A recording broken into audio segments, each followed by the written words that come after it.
دا ګړۍ چې د ملګرو دا خاص د مدینې منورې نه راغلې ده او چا چې راوړې ده ګفټ کړې ده هغې به دا ویډیو ګوري. تھینک یو سو مچ، جزاک الله.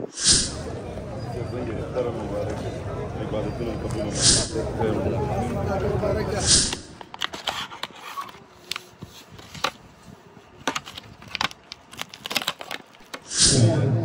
مدام لپاره ضروري دا درې څلور چې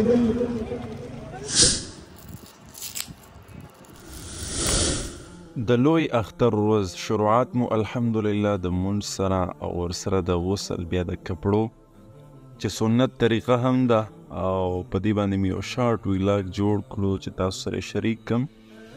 دا وګورئ تاسو چې دې وخت کې زه لګیا یم خولۍ بدلوم، قسمه قسم خوښه مې نه راځي چې اوس کومه یو واچوم، کم برینډ واچوم، کوم کلر واچوم. خو بیا هم د کیمرې په شا باندې زما وړوکی ورور حسن ما سره و، ما ورته ویل چې که ما ټوپۍ ما سره ډېر خوند وکړي ما ته به وایي چې هغه زه استعمال کې راولم.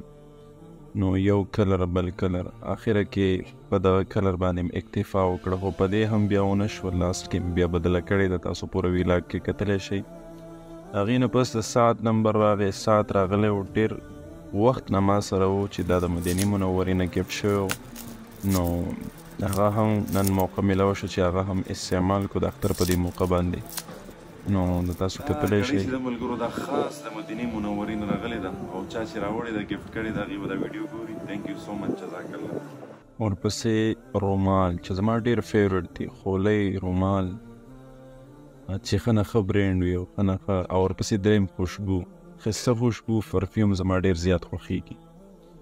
نو دا د اختر د ورځې پروګرام دی، چپلې مو هم واچولې او اوس روان یو د عینګاب طرف. ملګرو اختر ورځ ده، مونځ ته روان یو، ډېر زیات ناوخته دی، نورې خبرې به انشاءالله عیدګاه کې کوو. راځئ چې اوس روانېږو د عینګاب. بس اختر مونځ نن سبا په عام جوماتونو کې هم کیږي، کوم چې د کلیو جوماتونه دي. خو سنت طریقه دا ده چې انسان عیدګاه ته لاړ شي او په عیدګاه کې مونځ وکړي او د هغې ځان له یو خوند هم ده. او سنت طریقه هم دا ده چې انسان عیدګاه ته ځان ورسوي او په عیدګاه کې د اختر مونځ وکړي. دا ماشومان را سره و، دې نه مې هم د کیمرې او د کیمرمینۍ کار واخیستو او یو شارټ مې درته ریکارډ کو د روډ نه هم. دا ده زمونږ عیدګاه طرف ته راغلو او دلته کې م ډېرو ملګرو زمونږ انتظار کولو، هغوی سره پکې ملاقات هم وشو. او عیدګاه کې یو فلحال شربت جوړ شوی و ډېر خوندور، چې زه د کور نه تګې تللی وم نو دلته مې چې شربت وڅښلو نو ډېر زیات خوند یې وکړو او ډېر ښایسته شربت یې تیار کړی و ماشاءالله.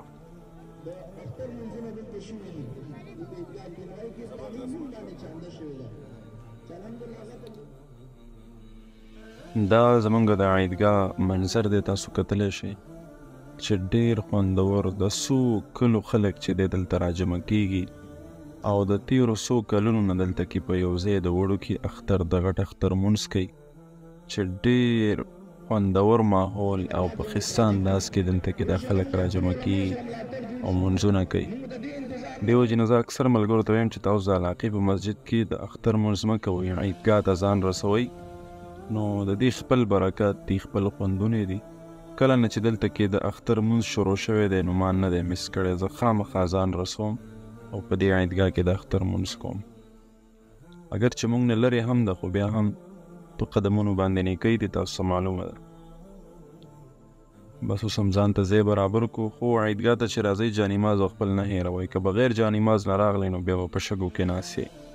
خو ښه دی زما ملګرو چې دی ځان سره جانماز زما دپاره سپیشل راوړی و، خو ما هغه جانماز باندې کېناستم او د مونځ په انتظار کې و، ځکه امام صاحب بیان شروع کړی و.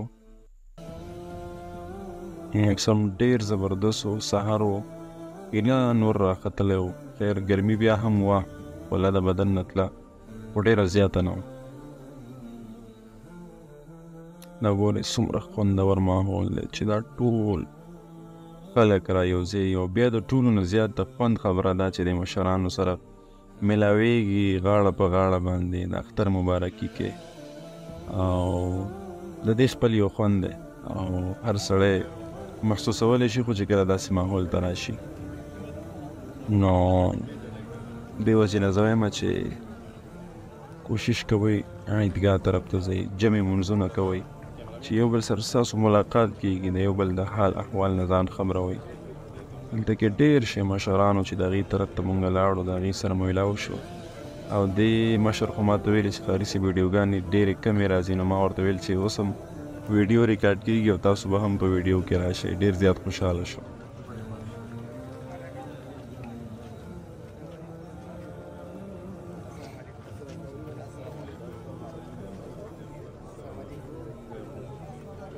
دا میلاوېدل دا اختر مبارکي کول د دې قدر خو مونږ تاسو سره نشته خو چې کوم خلک د کلي وطن نه بهر دي هغې ته احساس کېږي چې دا په دې کې څومره سکون دی په دې کې څومره خوند دی په دې کې څومره زړه ته اطمینان میلاویږي دا مشران او دې ملګرو سره چې میلاویږي او بیا تیر په تیره چې کور ته راشي او د مور د لاس خوندوره پراټه او ورسره کورنۍ انډه تیاروي ورسره شین چې ځکه تور چې زه ډېر زیات نسکم د هغې دو وجې دي یو خو ګرمي ده او دویم دا چې نن سبا داسې پاکې او صفا پی نه میلاویږي نو په دې وجه باندې زه کوشش کوم چې شین چې استعمال کړم نو دا زموږ د نن ورځې یو مختصر ویلاګ چې در سره مې شریک کړو امید ده انشاءالله چې ستاسو به ډېر خوښ شوی وي او کوم خلک چې په وطن کې د هغې به نه خوښېږي خو د مسافرو به ډېر خوښ شوی وي تر بل ویلاګه پورې موږ ته اجازت راکوئ الله